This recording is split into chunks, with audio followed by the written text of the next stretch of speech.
بسم الله الرحمن الرحيم. السلام عليكم. كل عام وانتم بخير. عيد سعيد عليكم ان شاء الله. تمنياتي لكم جميعا بدوام النجاح والتوفيق والتألق. نبدي محاضرتنا الاولى اونلاين and this is a presentation about coagulation homeostasis part 2.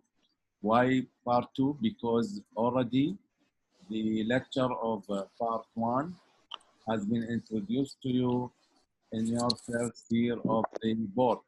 And if you remember, it was related to the physiological, pharmacological, and monitoring of coagulation status in our body. And in this part, we will talk about the pathological conditions. We call them coagulation disorders.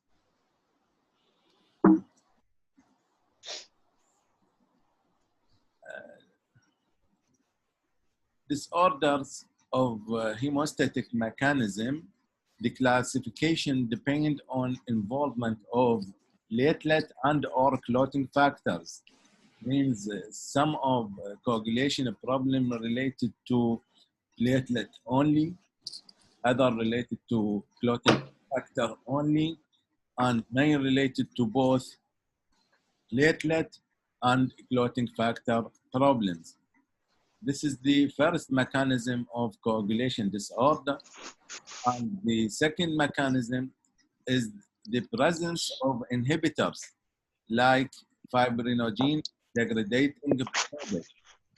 And the treatment of different problem in coagulation generally and outline management is the transfusion of a platelet only or clotting factor only, or both platelet and clotting factors, according to the cause and pathophysiological problem. The pharmacologic agent affecting platelets are desmopressin, and we will talk about desmopressin in details in next slides. And the antiplatelet drugs affect the platelet function, you know, aspirin, clopidogrel, etc. And other pharmacological problem affecting the clotting factor, like vitamin K. You know, vitamin K is a source of synthesis of several factors in the body, mainly 4 factors. We call them 1972. Factor 10, 9, 7, and 2. Coumadin, that include warfarin, oral anticoagulant, and heparin. And there are also inhibitors like antifibrinolytic drugs, protamine, and fibrinolytics that induce fibrinolysis. And you know, the fibrinolysis is the third step in the coagulation process. There are several inherited disorders of hemostasis. These are hemophilia A, which is famous one, you know, factor 8 deficiency, hemophilia B, which is factor 9 deficiency, hemophilia C, which is factor 11 deficiency. Also, von Willebrand disease, that main problem in this disease, the deficiency of von Willebrand, which is important factor regarded as a carrier of factor 8 and also at the same time has important function in the platelet plug formation.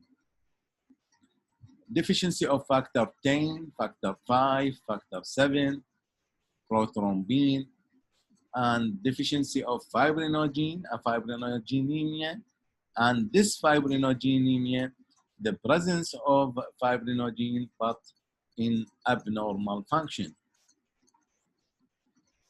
Now we are talking about famous disease, hemophilia A, which is factor 8 deficiency.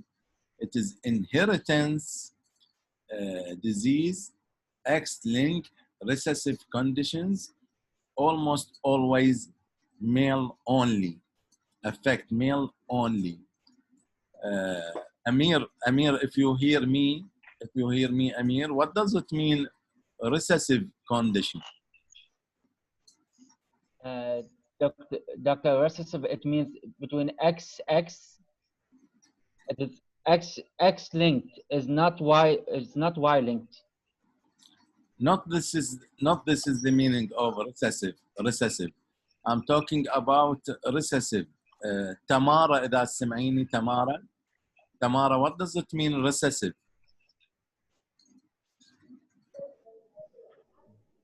Dominant and recessive. Sure. We have both, either dominant or recessive. Recessive female. العفو أستاذ على skip generation. Let me hear you. Repeat it, please. Skip generation أستاذ. What do you mean by skip generation? يعني not from father to the son, to the second generation after. I'm talking about recessive in general, not related to hemophilia purely. In any case, I think we need 2 allele of gene to make the يعني to appear. Very good. Khalid مو عبد الرحمن خالد شباب سمعوني لما نقول recessive احنا كل جين هو يعني is a product of both parent, father and mother, and when we say recessive, both of them have to carry this property to be appeared in this patient.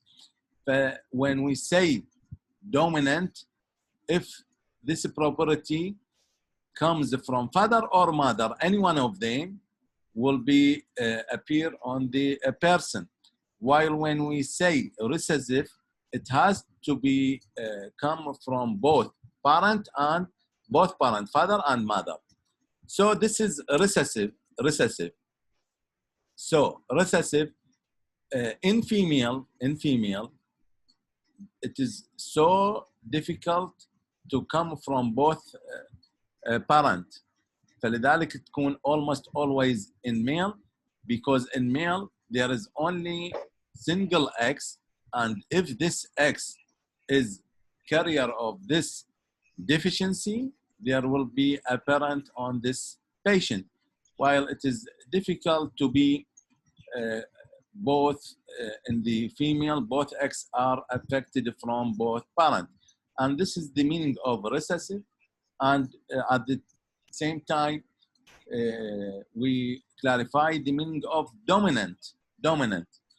Deficiency of factor VIII is the hemophilia A, and at least 30% of factor VIII required for hemostasis. In our body, if 30% of factor VIII is present, this is in most circumstances enough for hemostasis. While the clinical presentation of this disease, 90% is bleeding episodes occur into the joints, mainly knee joint and elbows predominantly. And also there may be intramuscular, intracranial, and gastrointestinal bleeding. The severity of bleeding depends on the level of factor VIII. In mild cases, the activity level between 5 and 25%. We already mentioned that 30% is the minimal level to maintain good coagulation process. And in this group of patients, when the activity of factor VIII between 5 to 25%, there will be a mild group of hemophilia, and in which they have significant bleeding after major trauma. or surgery, but generally undetected until abnormal if activated partial thromboplastin time is found. In general, without trauma, there is no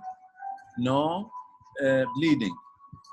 In moderate severity, the activity level between just 2 to 5% of factor VIII present in the body.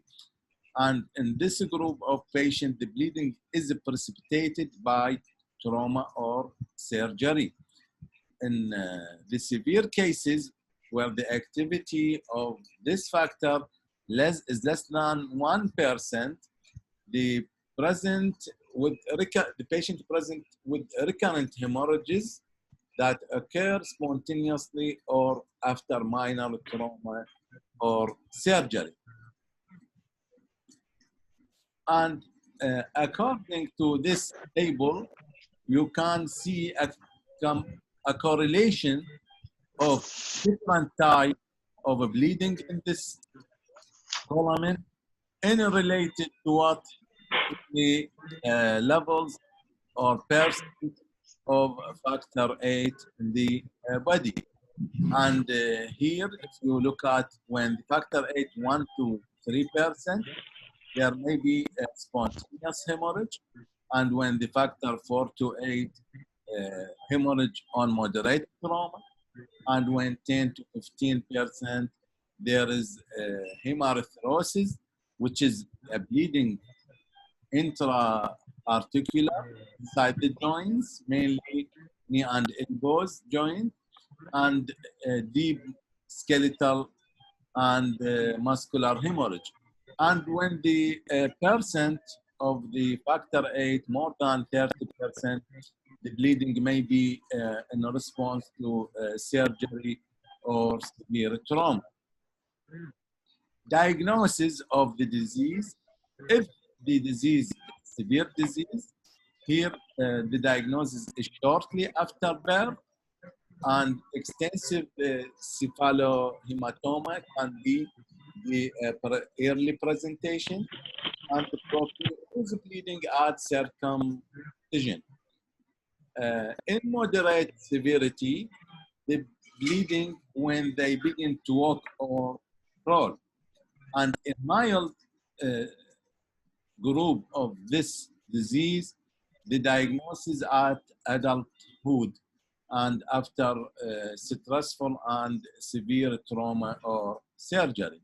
So if you look at the mild, sometimes the many persons are of this factor deficiency, factor VIII deficiency, but they don't know they have this disease because their level of factor VIII minimally enough to maintain good hemostasis process, and there is no bleeding unless at adulthood in response to severe trauma or surgery.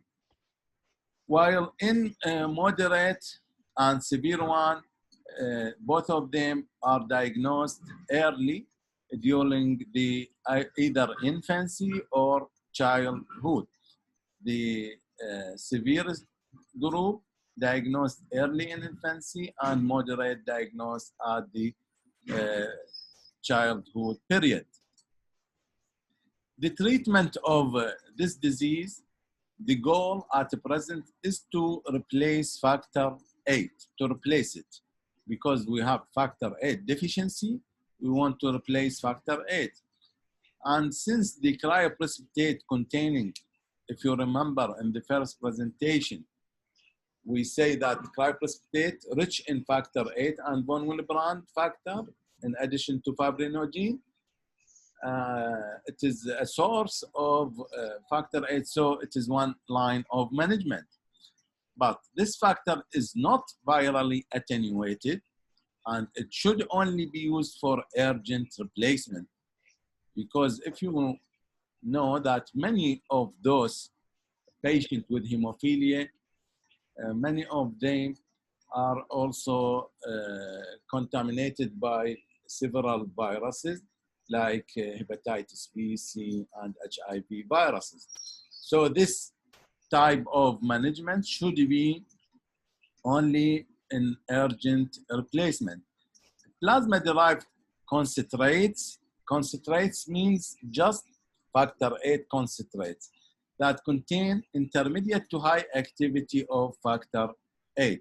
Also can be used, and there is monoclonal antibody purified products that contain extremely high quantity of factor VIII. And the fourth one, and the most important type in the management of factor VIII deficiency, is genetically engineered factor VIII. Why? Because this genetically engineered and there is no risk of viral transmission in such type of management. So fresh frozen plasma and the cryoprecipitate, both of them should be only used in an emergency when the factor VIII concentrate are not available. Because in addition to what had been mentioned about the virus transmission, also there is maybe a cause of the development of antibodies to the deficient protein, which is here the factor VIII. And the development of this antibody regarded as inhibitor to the factor VIII, which greatly complicate future therapy. Why? In this condition, when we want to treat the deficiency by giving more factor VIII, this factor VIII will be attacked by antibody inhibitors. And in this condition, there will be no benefit from the treatment of hemophilia by factor VIII. And this will complicate the future therapy in a very dramatic way.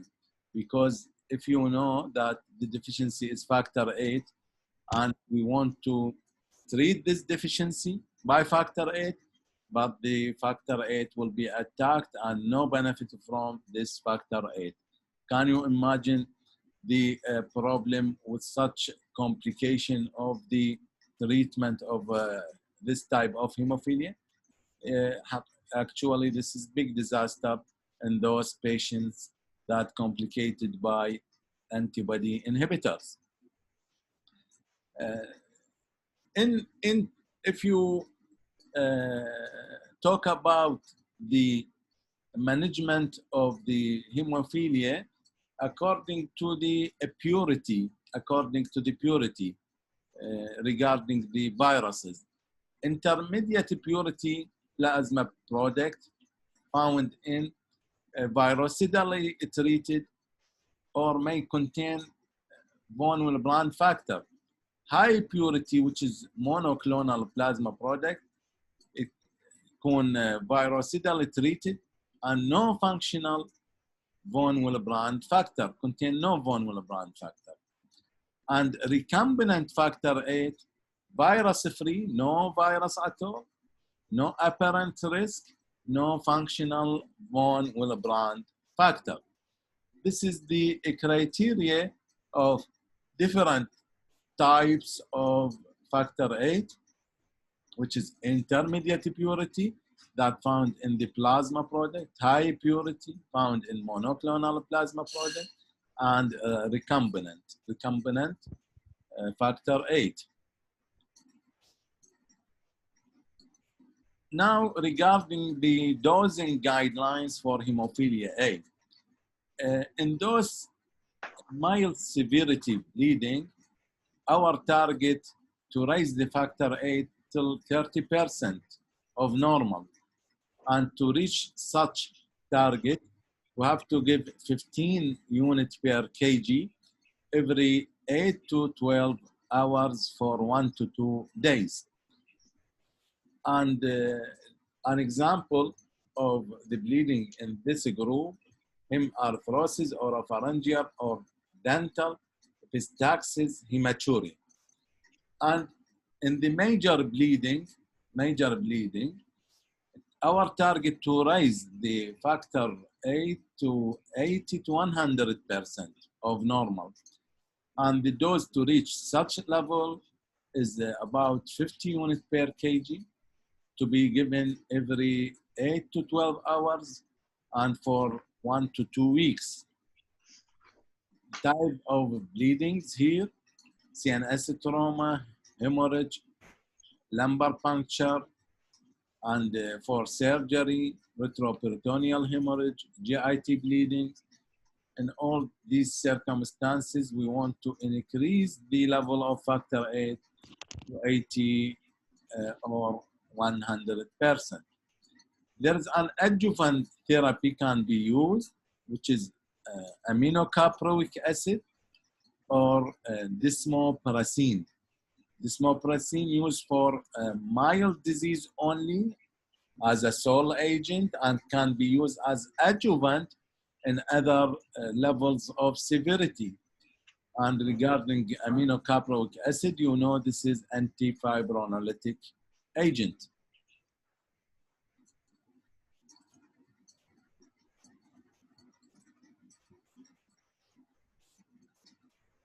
Here, according to severity of disease, in mild disease, desmopressin can be used. Desmopressin increase factor VIII level transiently. It is safe, but sometimes causes hyponatremia. Uncomplicated episodes of soft tissue bleeding. One infusion of factor VIII concentrate to raise the factor VIII to the level of 15 to 20%. More extensive hemorrhage, we can use continuous method of infusion of factor VIII to keep levels of 25 to 50% for at least 3 days. In life-threatening bleeding into CNS, this requires therapy for 2 weeks to keep the level at 50% of normal, at least. Here is the important figure regarding the behavior of this factor VIII after the treatment. If you look at the vertical axis, this is the percent of factor VIII in our body, and in horizontal axis is the time.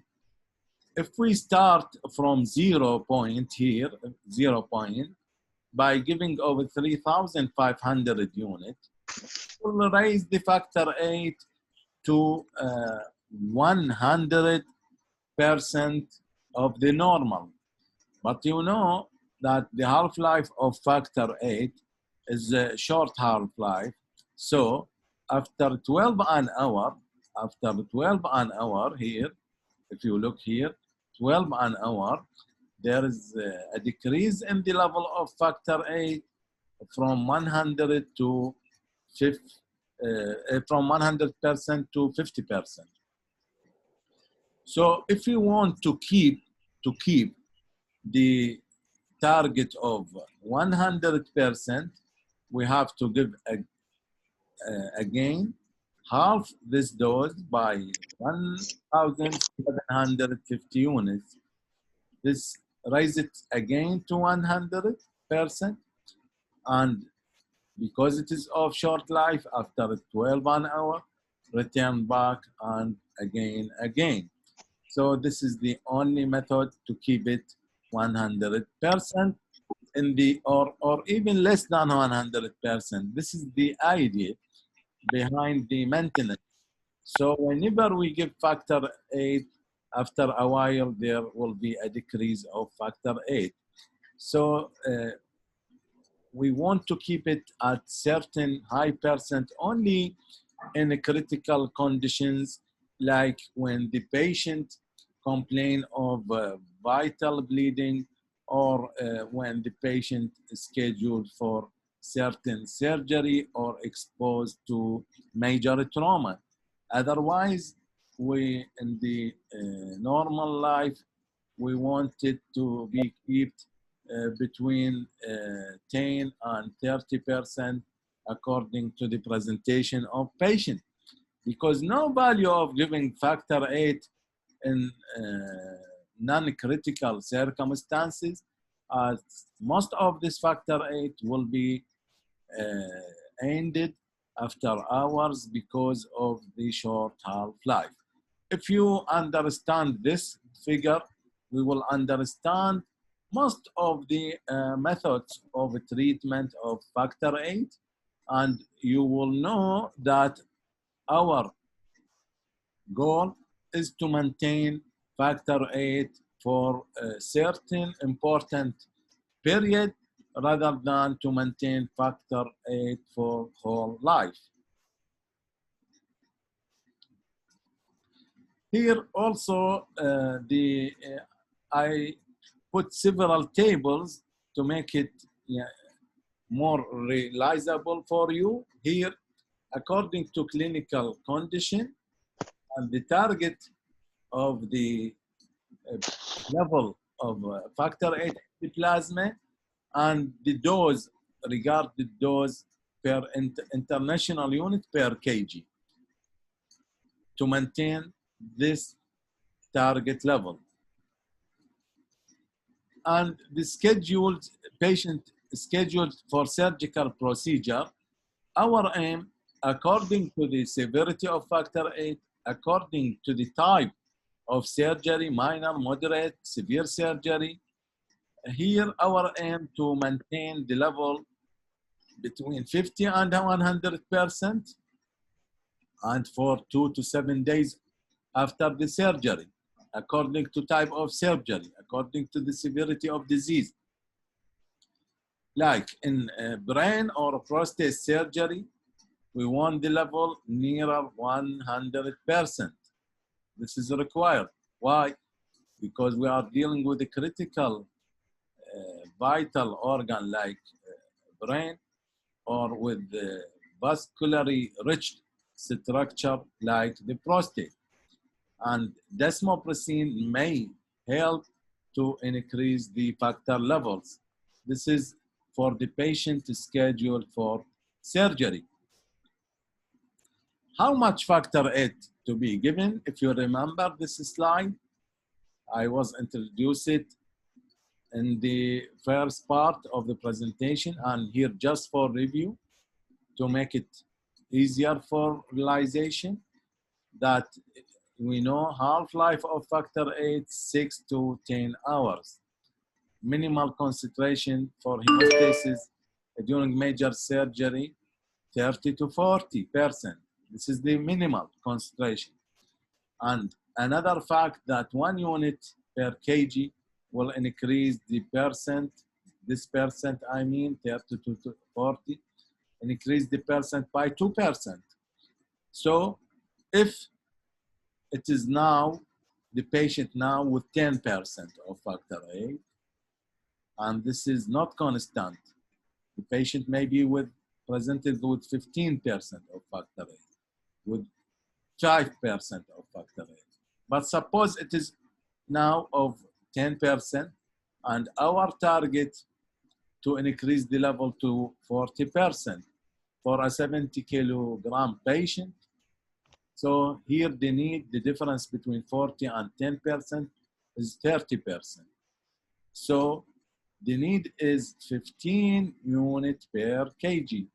Why 15? Because 1 unit per kg increase the level by 2%. So 15 units per kg will increase the level by 30%. 30% will increase the level from 10% to 40%. And if you multiply 15 by about 70 kilogram body weight, the result will be about 1,000 units of factor 8 to be given for this patient. And this 1,000 can be given to the patient either from fresh frozen plasma, cryo, or factor 8. So if we replace by fresh frozen plasma, and I already mentioned that the placement by fresh frozen plasma and the cryo just for emergent conditions that factor VIII concentrate not available. In this situation, the 225 unit available in about 225 ml of fresh frozen plasma. So we need about 5 units of fresh frozen plasma to get such 1,000 unit of factor VIII. And for cryoprecipitate, 50 to 100 unit available in 10 ml. And in this condition, we need about 15 units of cryoprecipitate to replace 1,000 units of factor VIII. And for factor VIII concentrate, this contains in 1 ml 40 units, and we need in such condition about 26 ml to replace 1,000 of factor VIII. The complications of therapy is the formation of antibodies, inhibitors. Already I mentioned this complication, and this can happen in 10 to 15% of severe hemophilia A, and in just 1 to 2% of severe hemophilia B patients. If this happened,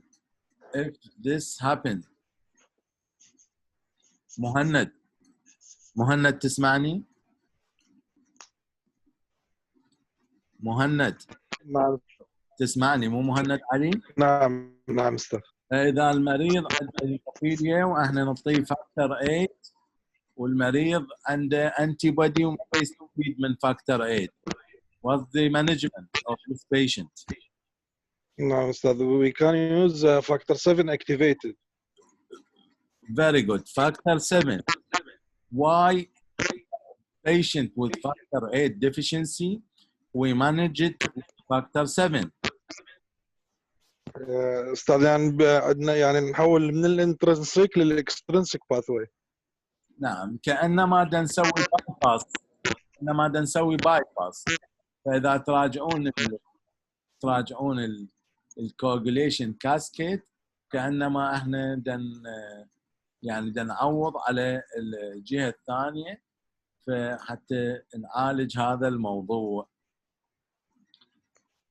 Other complications, hepatitis B, hepatitis C, HIV virus, other viruses, and really this is a merciful complication and disaster that most of patients with hemophilia unfortunately are carriers of these viral diseases, unfortunately.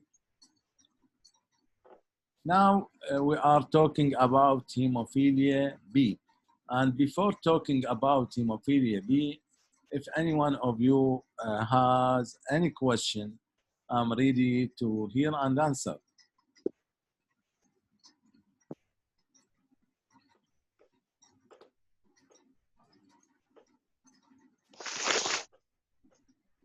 No question? Okay. Hemophilia B.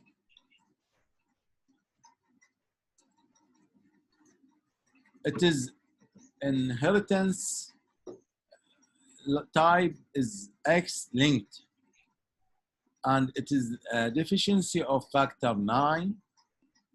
Factor 9 requires vitamin K for its biological activity, for its completion of synthesis in the liver, and the treatment of this deficiency by factor 9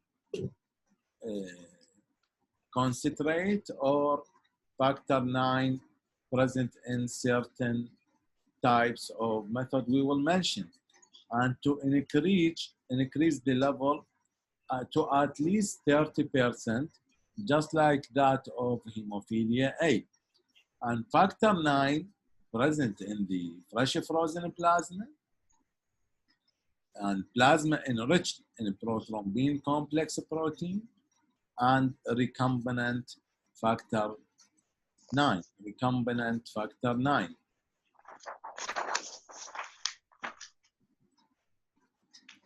رسل إبراهيم، سمعيني رسل إبراهيم؟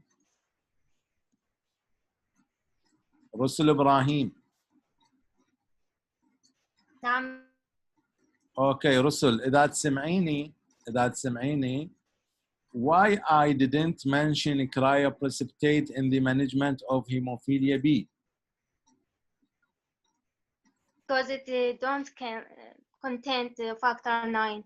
Very good, Russell. You have to know that factor 9 not present in good amount, of cryoprecipitate, and it is present in the fresh frozen plasma and as recombinant factor 9. So we have to know that cryoprecipitate mainly rich in factor 8, von Willebrand factor, and fibrinogen, and it is deficient of factor 9.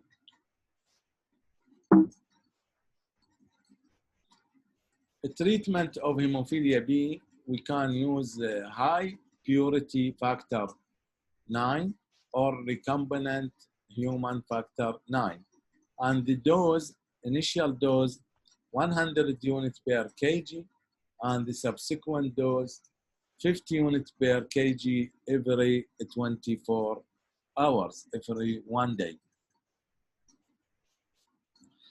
Hemophilia C is an autosomal recessive inheritance, also inheritance recessive, deficiency of factor 11, which is this deficiency either homozygous or heterozygous. Homozygous, factor 11 concentration less than 4%. In heterozygous, the concentration of factor 11, 15 to 65. So the severity of disease is mild in heterozygote and severe in homozygote. Found predominantly in individuals of Ashkenazi Jewish descent group, recent group, and the treatment mainly by fresh frozen plasma and factor 11 concentrate can be given, but they are these factor 11, thrombogenic, because the factor 11 has very long half-life, not like that of hemophilia A, which is factor 8 deficiency. So here has to be take a caution when giving factor 11, because this can lead to thrombogenic effect. We want to prevent bleeding by giving factor 11, but we don't want to increase the thrombosis by giving much amount of this factor. So we have to take caution when give factor 11 in those patients. Von Willebrand disease. It is most common congenital bleeding disorder, the incidence of 1 to 10,000, and it is of several types, either quantitative or qualitative abnormality of von Willebrand factor. Quantitative means the decrease in the level, amount of von Willebrand disease. Qualitative, the level is normal, the amount is normal, but the function of this factor is abnormal and does not work well to prevent bleeding. The inheritance is autosomal dominant or recessive according to its type. Dominant means from any parent can be present in the patient with symptom. Recessive has to be come from both parent, both genes to be present in the patient as a symptom. Function of von Willebrand factor. Von Willebrand is a carrier of factor 8, and the presence of von Willebrand factor with factor 8 maintain the stability of factor 8. Without von Willebrand factor, the factor 8 will be unstable and the half-life will be decreased much. But the function of factor 8 on need has to be after the dislodgement from the von Willebrand factor. So it is a carrier of factor 8. Second function, anchors the platelets to subendothelium tissue. For what? During primary step of coagulation that mainly done by the platelet. And also this factor, von Willebrand factor, makes a bridge between platelets during this step of coagulation. In type 1, it is autosomal dominant and found in 60 to 80% of those patients with this disease. It is quantitative. There is a decrease in the level and the quantity of von Willebrand, but this decrease is partial, luckily partial, because this is autosomal dominant. So can you imagine if this is autosomal dominant and complete decrease or deficiency of the von Willebrand will lead to a big disaster. It is a quantitative partial deficiency of von Willebrand factor. Levels in the blood range from 20 to 50% of normal, which is good.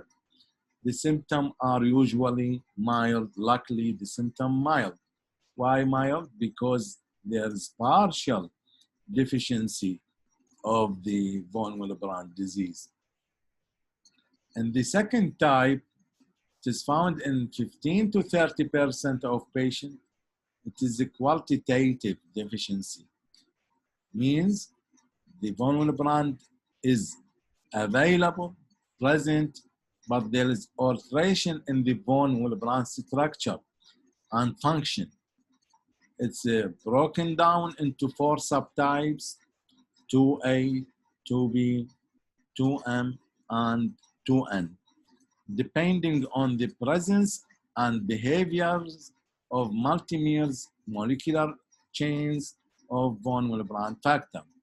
Symptoms are here mild to moderate in type 2. Type 3, autosomal recessive, found in 5 to 10% of patients. It is a quantitative deficiency also, just like type 1, but here complete absence of von Willebrand. So symptoms are typically severe and include spontaneous bleeding episodes, often into their joints and muscles. So it is the severe form and presentation of this disease. Also, we have acquired von Willebrand disease, and in some texts mention the acquired von Willebrand disease as type 4. This is type 3 and this is type 4. But my opinion to be kept as acquired von Willebrand disease. This type can be found in autoimmune diseases like lupus, systemic lupus erythematosus, and in heart diseases like valvular disease, some types of cancer, certain medications like valproic acid, and in hypothyroidism. Laboratory evaluation, the classification of the 3 types in summary: type 1, partial quantitative deficiency; type 2, qualitative deficiency; type 3, total quantitative deficiency. if we look at the diagnostic test to know which type related to laboratory testing, we will find that this is type 1, this is type 2, this is type 3, and the von Willebrand factor antigen will be decreased in type 1 because it is quantitative, and decrease more in type 3 because it is complete absence. And it is normal in type 2 because the problem not in the quantity amount, but in the quality, in the function of von Willebrand. And regarding the activity, type 1 and type 2 both, there is decrease in the activity, but in type 3, there is much more decrease in the activity. And regarding the multimer analysis, there will be normal in type 1 and 2 and absence in type 3. Actually, this is the concern of hematologists rather than anesthesiologists, but I mentioned here just to know that it is not a matter of von Willebrand disease and that is enough. We have several types of von Willebrand disease and several severities of and presentations of this disease. Types of bleeding, it is mainly musculoskeletal mucocutaneous bleeding results from defect in the primary hemostasis. Well, yeah, that is to say, this bleeding due to the defect in the platelet, the function of platelet affected by von Willebrand disease deficiency. Von Willebrand factor has a role in the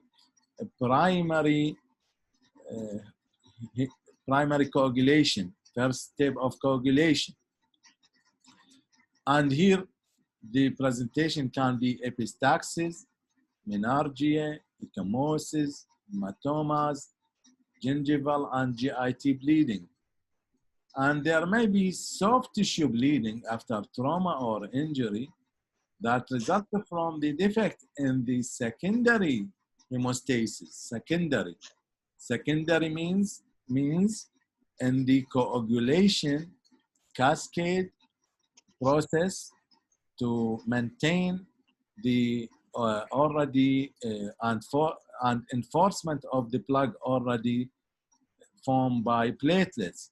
So as the von Willebrand factor is a carrier of factor VIII, and its abnormal function lead to effect on the secondary hemostasis by the effect on the factor VIII function. And the presentation here, dental extraction, wounds, post-operative bleeding, and postpartum. Screening test for von Willebrand disease, the activated partial thromboplastin time, the degree of prolongation depends on factor VIII levels. And by this monitoring, lab monitoring, we assess the von Willebrand factor through its effect on the function of factor VIII. And another test by the effect of factor of von Willebrand factor on the function of a platelet by platelet function analyzer, closure time, which is in vitro bleeding time, يسموه PFA 100. And it is an instrument. I already talked about this test in the part 1 presentation of coagulation.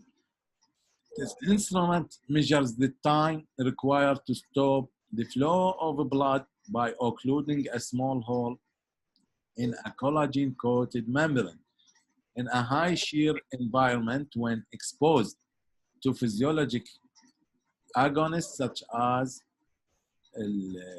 ADP or epinephrine.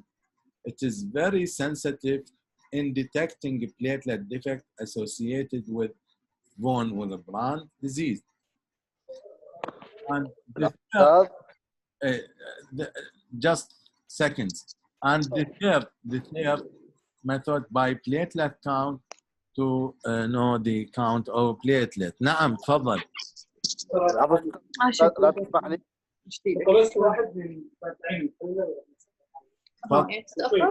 ماشي. العفو استاذ. اسمعك زين.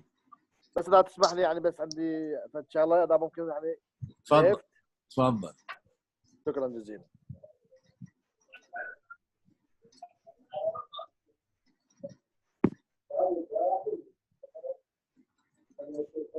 Okay.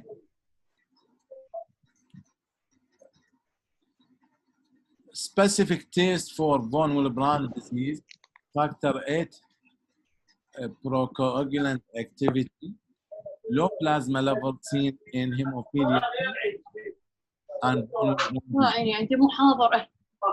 قول عيني. Please close mic. Mute mics.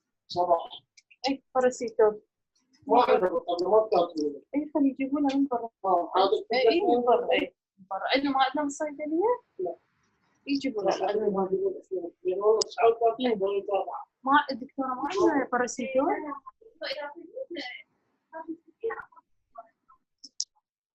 تجي اليوم؟ اوكي.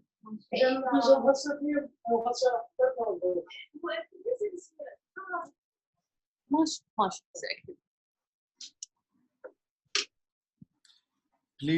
Please, all of you mute your mics, please. Factor 8 activity, factor 8, low plasma levels seen in hemophilia A and von Willebrand disease. In both these clinical conditions, there is a deficiency, a decrease in factor 8. And von Willebrand antigen also decrease in this disease. And there is what is called ristocytine cofactor. The activity of von Willebrand factor determines von Willebrand functions. These tests can be done for patients with von Willebrand disease. And the treatment of von Willebrand can be by desmopressin. Desmopressin is the demo-amino 8-arginine vasopressin. It is an analog of vasopressin without vasopressor action, without vasopressor actions. In patients unresponsive to desmopressin, which is about 15%, those patients can be managed by cryoprecipitate, fresh frozen plasma, and factor 8 von Willebrand concentrate. The mechanism of action of desmopressin is an increased release of von Willebrand factor and factor 8 from endothelium. The dose by IV peak effect in about 15 to 30 minutes. An increase in von Willebrand factor over 3 hours and in factor 8 over 4 to 24 hours.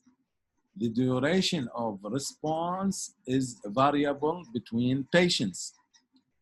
The dose by preoperative prophylaxis, 0.3 microgram per kg IV every 12 hours in 50 to 100 ml normal saline infused over 30 to 60 minutes, or 150 to 300 milligram intranasal every 12 hours. Uses: most patients with von Willebrand disease, I mean the uses of desmopressin. mild hemophilia A, used for type 1, type 2A, type 2M, some 2B diseases, those related to type 2. And in uremia, when the uremic patient can induce platelet dysfunction.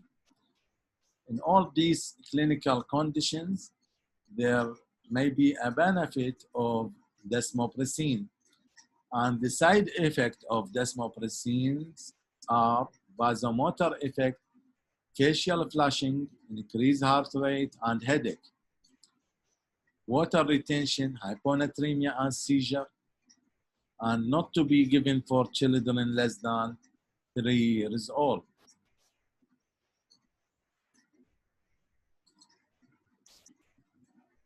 We are still talking about treatment of von Willebrand disease, and we started by treatment of desmopressin. And if the patient not responded to desmopressin, we can give cryoprecipitate, which is a source of fibrinogen, factor VIII, and von Willebrand disease. And only plasma fraction that consistently contain von Willebrand factor multimeres. Correction of bleeding time is variable. Regarding the factor VIII concentrate, virally inactivated product used for type 2 and 3. Must contain both factor VIII and von Willebrand factor, since both defects necessitate correction, and useful in all types of factor of von Willebrand deficiency types. Now we are talking about another coagulation disorder, which is a hypercoagulable state rather than bleeding. In the 3 types of hemophilias and von Willebrand deficiency, the presentations were bleeding. Here the presentation is coagulation.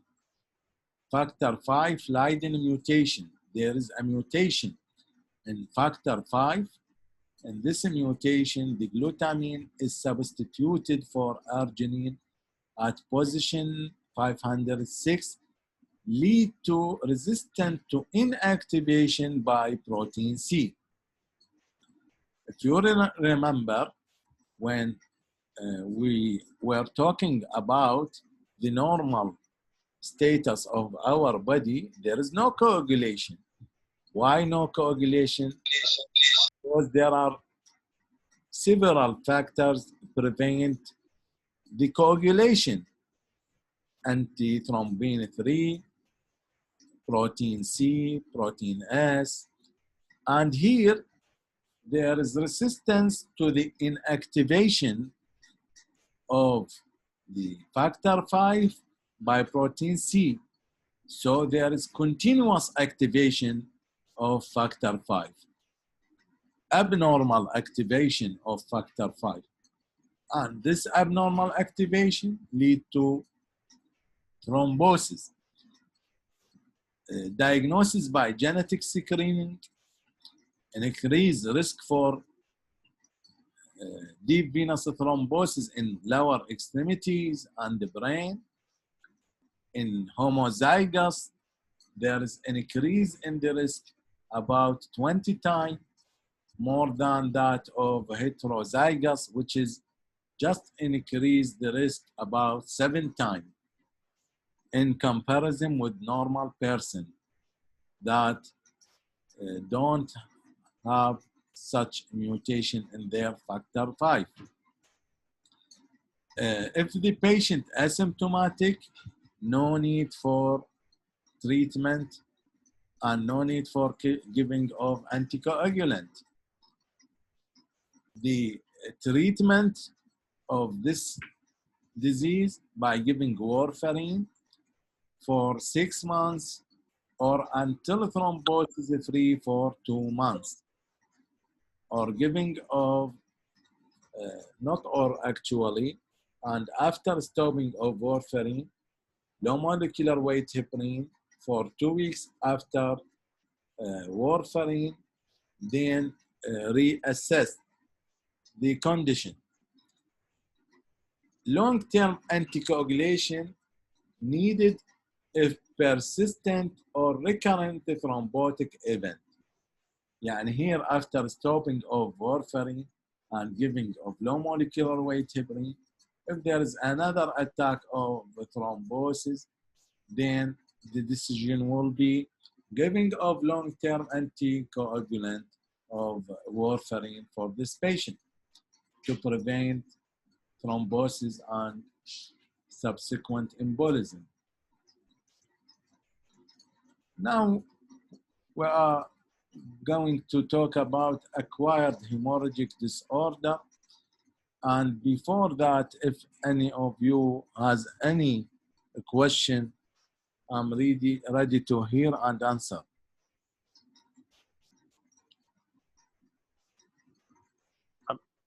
استاذ بالديزموبريزين قلت ما نستخدمه للاطفال تحت سن 3 سنوات، بس ما سمعت زين ليش السبب يعني.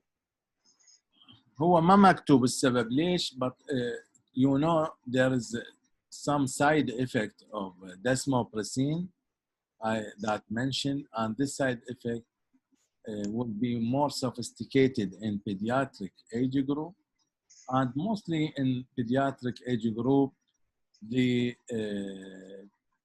researches for such use are deficient, so it is not allowed to be used for patient under 3 years old. Okay, sir.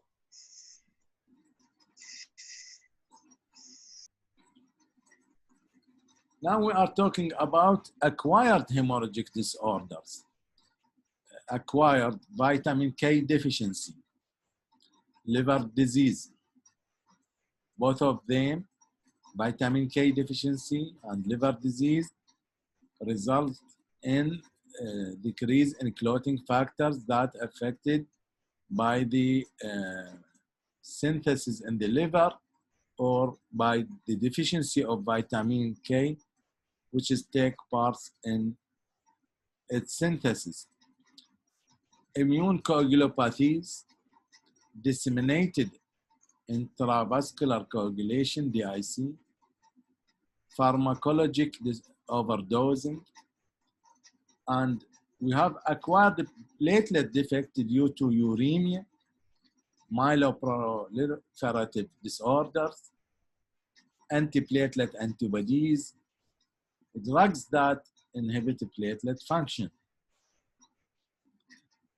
Vitamin K deficiency causes malabsorption syndromes, pancreatic insufficiency, biliary obstruction, GIT obstruction, antibiotic therapy. The source of vitamin K is green vegetables and synthesized by intestinal flora. This vitamin K required for the synthesis of mainly 1972 factors, and in addition to protein C and S. The treatment of this deficiency by giving vitamin K, and in emergent condition, we can use fresh frozen plasma to replace the deficient clotting factors. In liver disease, the same deficiency, but added to 1972 other factors manufactured in the liver. That is to say, not only 1972 factors. Here there is a decrease in addition fibrinogen, factor 11, factor 2, because most factors or all factors are, most factors are synthesized in the liver. Okay?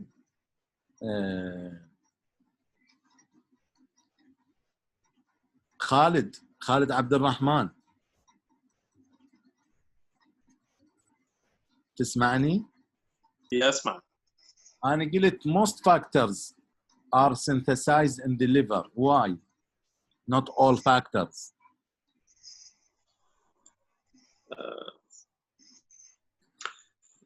Because there is another factor يعني مثلا الاندوثيريال أو مثل الفاكتور وغيره. Okay, you are right because some factors already synthesized in the liver, but in addition has another source of synthesis like endothelium, and this is with factor 8 mainly. But there is a factor that not at all synthesized in the liver. Which factor? Calcium, Ustad. Very good, Muhannad. If you remember in the presentation of part 1, the calcium, which is factor 4, it is the only factor that is not a protein, not synthesized in the liver. It is just an ion, and this factor not affected by liver disease. In this problem, when there is liver disease, there is deficiency of many factors and lead to prolongation of PT, prothrombin time, activated partial thromboplastin time, and the thrombin time. The treatment by fresh frozen plasma infusion, immediate but temporary effect. Now we're gonna talk about disseminated intravascular coagulation. In this problem, it is an acquired syndrome characterized by systemic intravascular coagulation. The coagulation is always the initial event. Systemic activation of coagulation lead to intravascular deposition of fibrin, and this lead to thrombosis of small and mid-sized vessels. And this thrombosis can result in organ failure. And the same clinical condition lead to depletion of platelets and coagulation factors, and this causes bleeding, and the bleeding and organ failures, both of them unfortunately lead to death. So this is very sophisticated clinical condition, difficult to be managed, difficult to be diagnosed, difficult to be treated. Why? Because here we have opposing symptoms, opposing causes, opposing medications and measures of management. If we want to manage thrombosis, the management of thrombosis can lead to bleeding. If we want to manage bleeding, the treatment of bleeding can cause thrombosis. So there will be a big dilemma during the management of patient with DIC. It is characterized by excessive deposition of fibrin throughout the vascular tree, simultaneous depression of inhibitory mechanism of coagulation, and impaired fibrin degradation. Common causes, that is to say, where we can see DIC, when there is sepsis, and you know sepsis is common in ICU, when there is a trauma, head injury, fat embolism, when there is malignancy, and obstetrical complications like amniotic fluid embolism, abruptio placentae, and in vascular disorders, reaction to toxin like snake venom, and the drugs in immunological disorders, severe allergic reaction, transplant rejections. In all these conditions, we can see the complication of DIC and the clinical picture of this clinical condition: skin and mucous membrane bleeding, hemorrhages from surgical incision, venipuncture, and this is important during surgery. We see bleeding through the cannula and the surgical incision. Less common feature, peripheral acrocyanosis, which is cyanotic discoloration of the extremities, thrombosis, pre-generous changes in digits, genitalia, and nose. The clinical manifestation of DIC according to predominant problem. If the predominant problem is ischemic, that is to say, the thrombosis is the predominant of this condition, there will be in the skin pure fulminants, gangrenes, and acral cyanosis, while if the hemorrhage is the predominant, there is petechiae, ecchymosis, and oozes. In central nervous system, there is an ischemic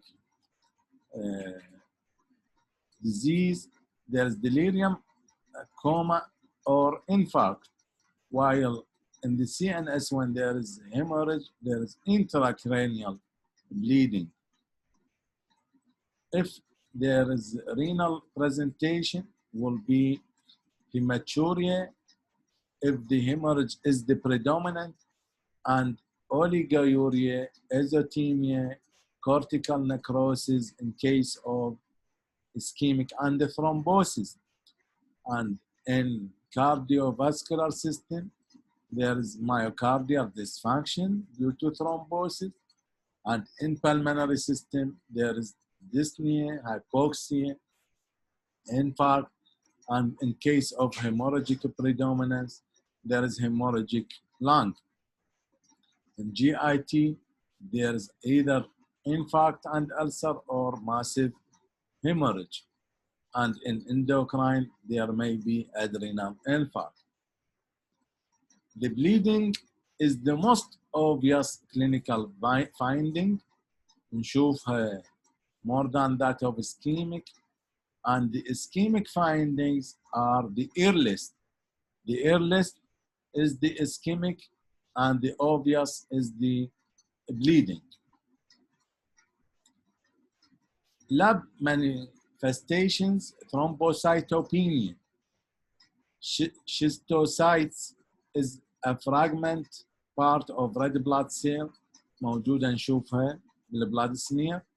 Prolongation of both PT and PTT, prolonged TT thrombin time, decreased fibrinogen level, raised fibrinogen degrading product, and D-dimer assay.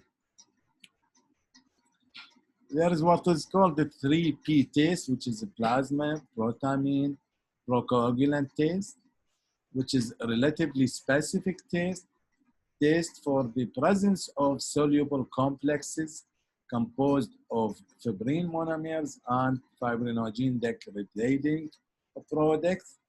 Addition of protamine desolubilizes these complexes, result in precipitate formation. And this test is a test relatively specific to diagnose DIC. Treatment of DIC. First and most important point, to stop the triggering process. The only proven treatment is the stop the triggering process. But sometimes this cannot be achieved. When, for example, when the triggering point is the cancer, or for example, septicemia and need long journey for the treatment of septicemia.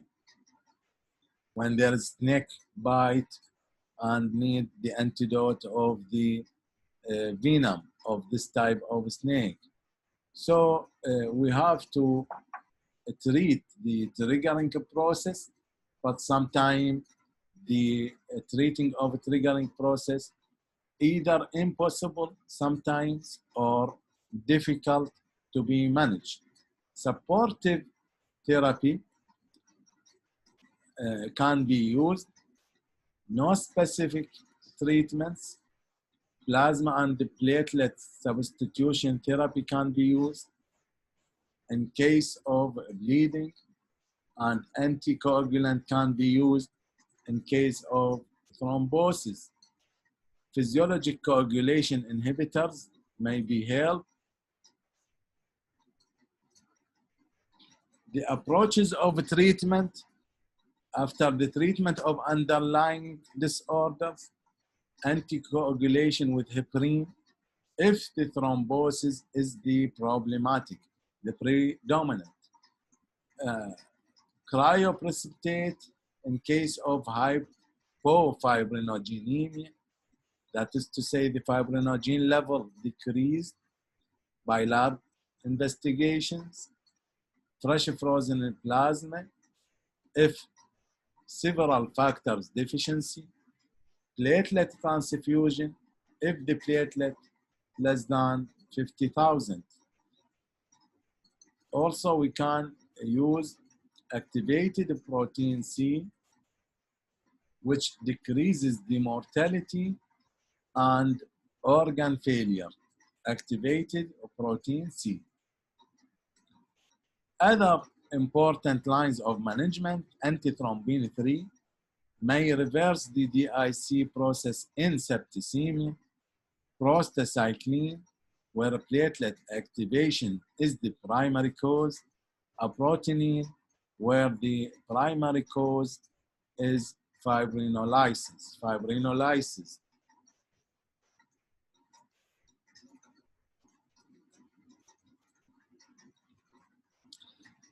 أفنان علاء، سمعيني؟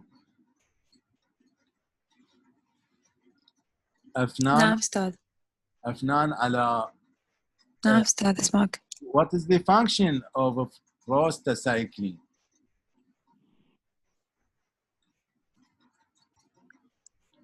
Do you remember it from the first year?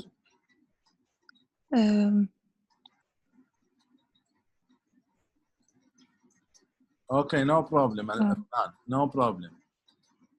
أحمد نجيب. تسمعني أحمد نجيب؟ اي نعم استاذ سمعك. What's the function of prostacyclin?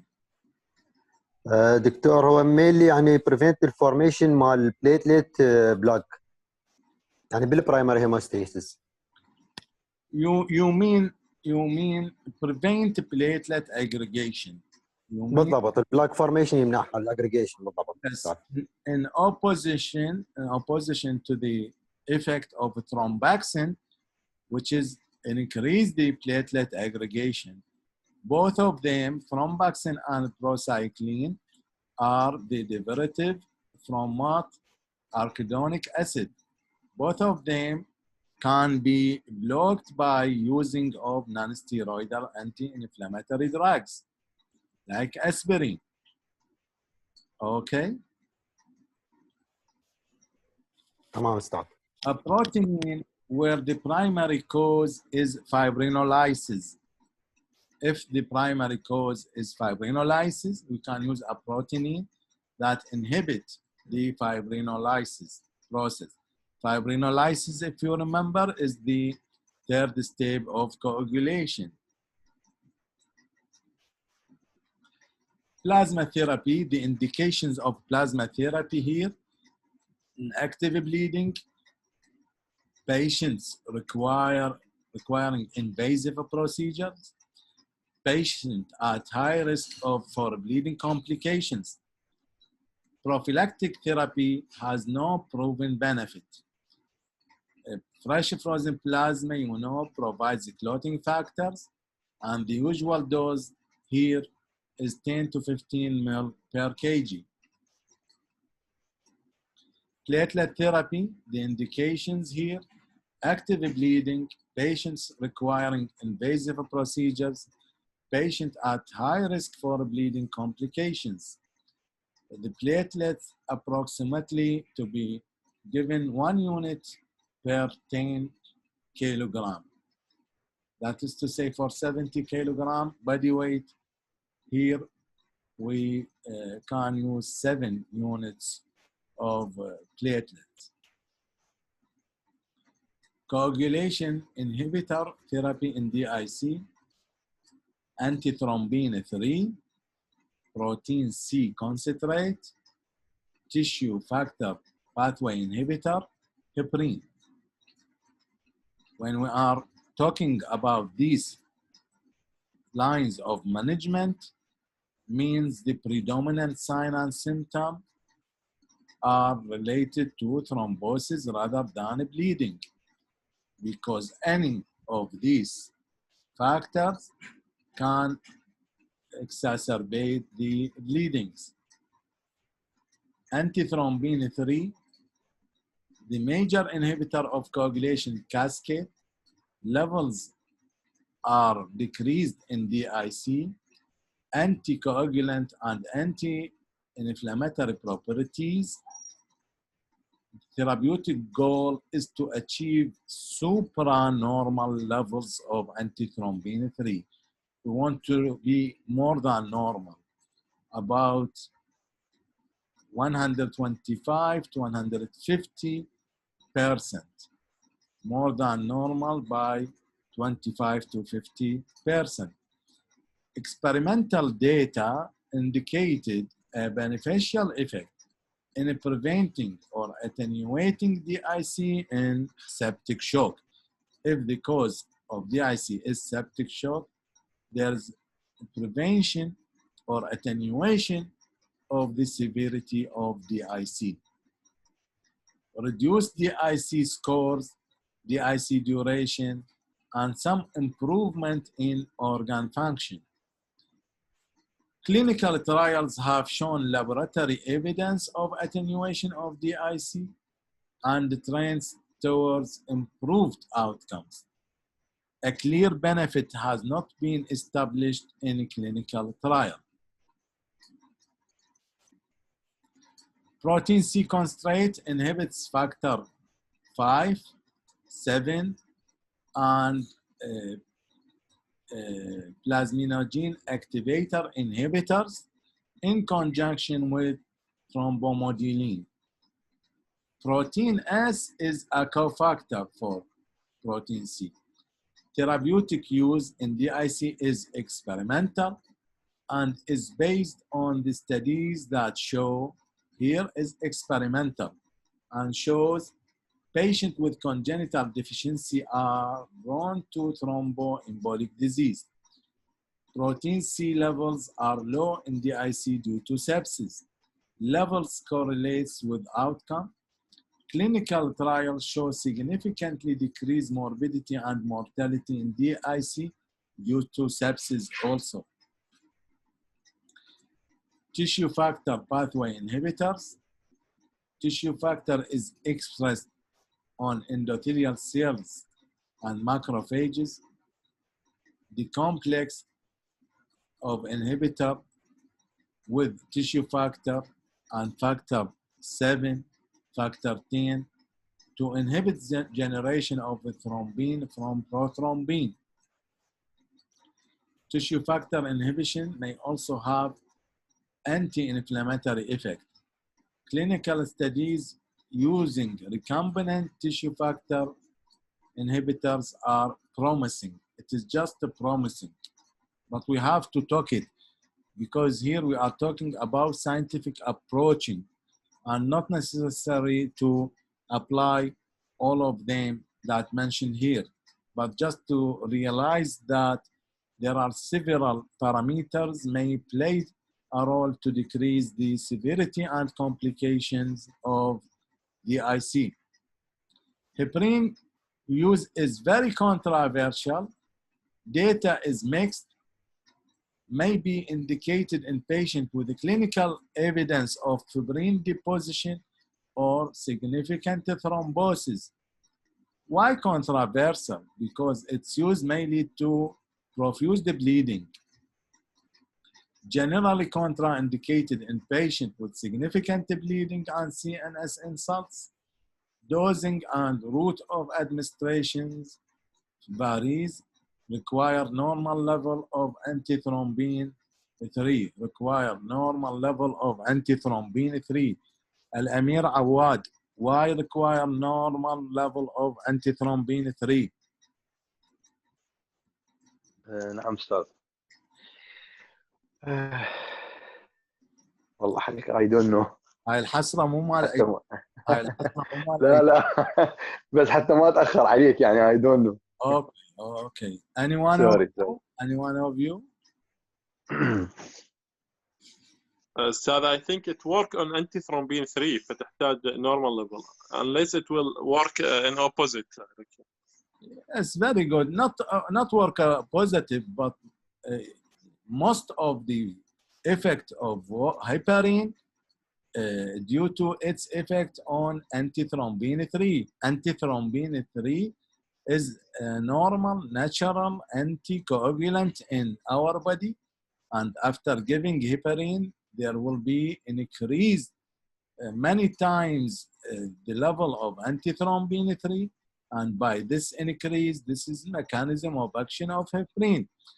And the details of this mechanism already introduced to you in the first part of the coagulation in your first year. Antifibrinolytic therapy, rarely indicated in DIC. Fibrinolysis is needed to clear thrombi from microcirculation. Use can lead to fatal disseminated thrombosis. May be indicated for life-threatening bleeding under the following condition. Bleeding has not responded to other therapies and laboratory evidence of overwhelmed fibrinolysis, evidence that the intravascular coagulation has ceased. الagent اللي ممكن نستخدمها as antifibrinolytic, the famous one that all of you know, tranexamic acid, and there is also epistaxis aminocaproic acid. Now we're gonna talk about thrombocytopenia, normal platelet count, 150,000 to 400,000, and the decrease of number of platelets less than 150,000 means there is thrombocytopenia. We have several causes of thrombocytopenia: inadequate production by bone marrow, splenic sequestration, consumption coagulation in DIC, delusional thrombocytopenia. أحمد قيس، تسمعني أحمد قيس؟ نعم أستاذ أسمعك. Delusional thrombocytopenia, most commonly, when can you face it? During trauma, when giving large amounts of blood RBC or whole blood. Good. And then in massive blood transfusion, mainly. Of course. Massive blood transfusion. Sepsis. Heparin-induced thrombocytopenia. With the thrombosis, we call it heparin-induced thrombocytopenia and the thrombosis. Idiopathic thrombocytopenia and idiopathic thrombocytopenia and the thrombotic thrombocytopenia purpura in hemolytic uremic syndrome. Pregnancy-related HELP syndrome.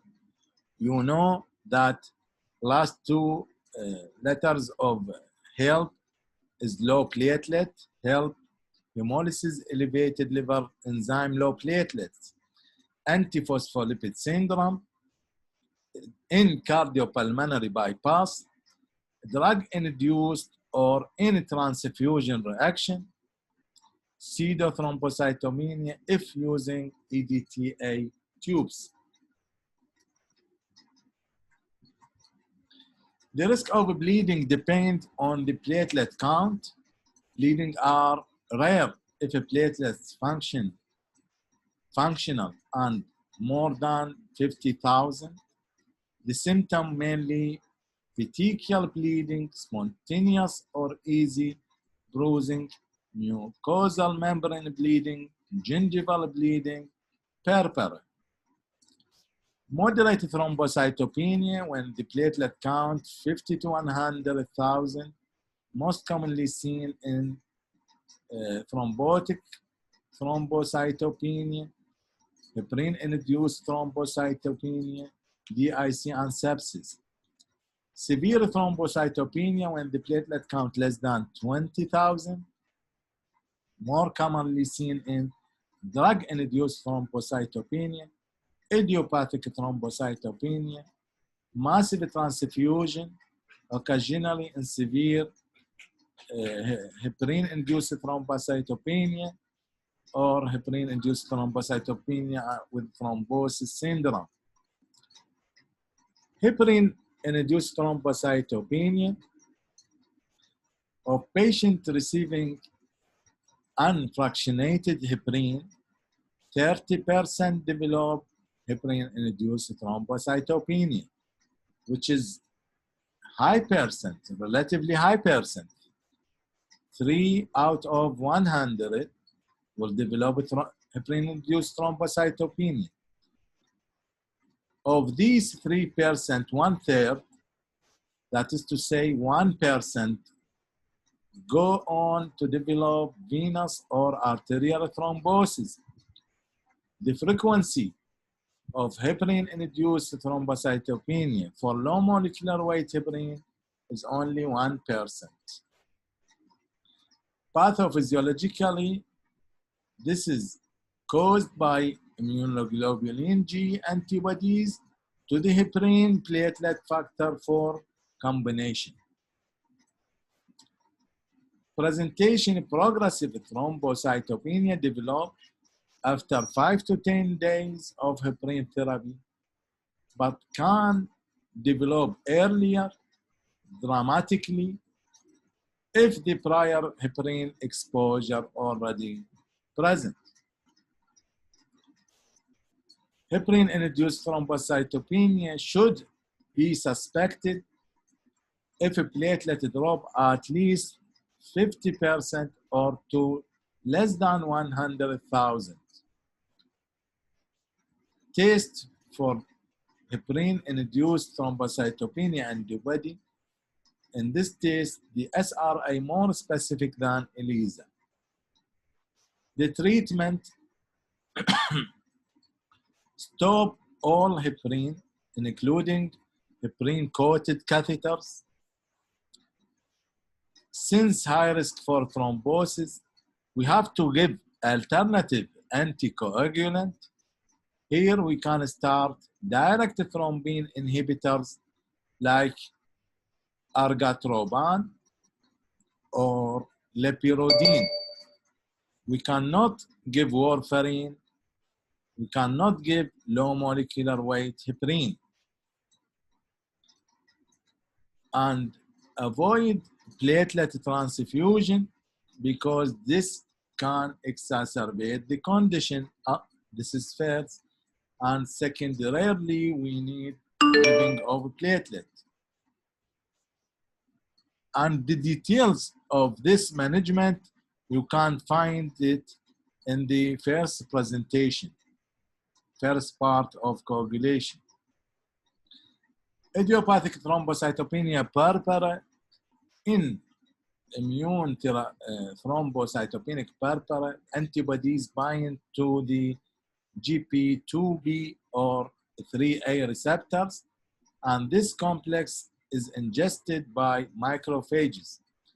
More commonly found in children, Petechia can be present if the platelet less than 20,000, Leiden if the platelet less than 10,000.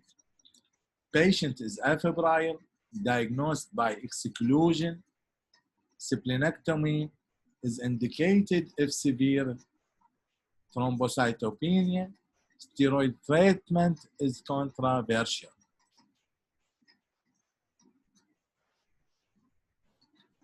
Thrombotic thrombocytopenia and hemolytic uremic syndrome is a syndrome of unknown etiology, although the von Willebrand factor cleaving protease ADAMS13 appears to be involved. It is of unknown etiology. It is characterized by thrombocytopenia, anemia with schistocytes in smear, renal insufficiency, neurologic abnormalities, and fever. Lactate dehydrogenase is used as a marker of disease activity. Treatment is by plasma exchange and steroid therapy, which has significantly reduced the mortality. It can complicate, that is to say, this syndrome can be a complication of cyclosporine, cisplatinum, and mitomycin C. These are chemotherapies, and also the ticlodipine and clopidogrel therapy. It can complicate also bone marrow transplant, cytomegalovirus infection, pregnancy, autoimmune diseases as SLE, systemic lupus erythematosus.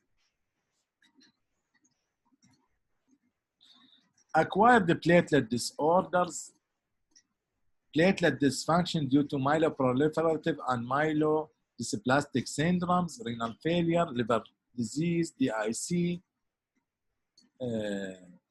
cardiopulmonary bypass, using of drugs, non-steroidal, acetyl salicylic acids, all these lead to acquired platelet disorders. Diagnosis and treatment, bleeding time is often increased, but better evaluated with platelet function analyzer or thromboelastography. If you remember, both of them has been discussed well in part 1 presentation. The treatment, if patient has a clinical bleeding problem, correct underlying problem, stop drugs, perform dialysis if uremia, warm patient if cold. Desmopressin may be temporarily helpful depending on drug half-life. Platelet transfusion may be an option. Plasmapheresis is an option in bleeding malignant paraproteinemic patient.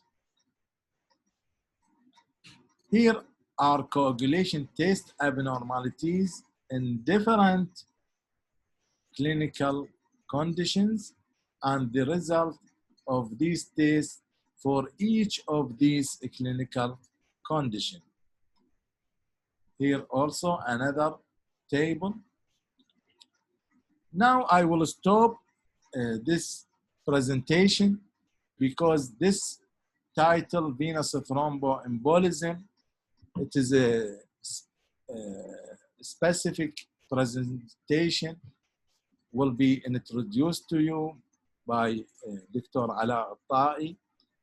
But here I put it in the presentation just to be a complete presentation in relation of coagulation disorder. So thank you very much. And if there is any question or comment, I'm ready to hear from your side. عشت ايدك استاذ. او ايدك. شكرا. شكرا استاذ. شكرا. اكو سؤال؟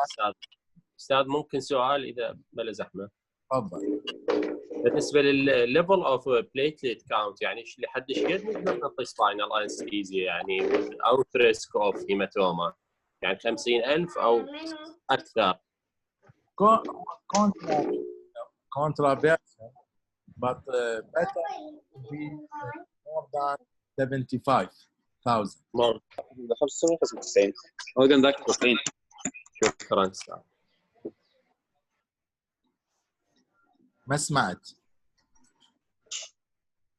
شكرا جزيلا استاذ شكرا. اوكي. اكو سؤال بعد او كومنت؟ اوكي thank you very much and goodbye all. شكرا استاذ مع السلامه. شكرا استاذ تسلم شكرا جزيلا. عاشت ايدك استاذ شكرا جزيلا.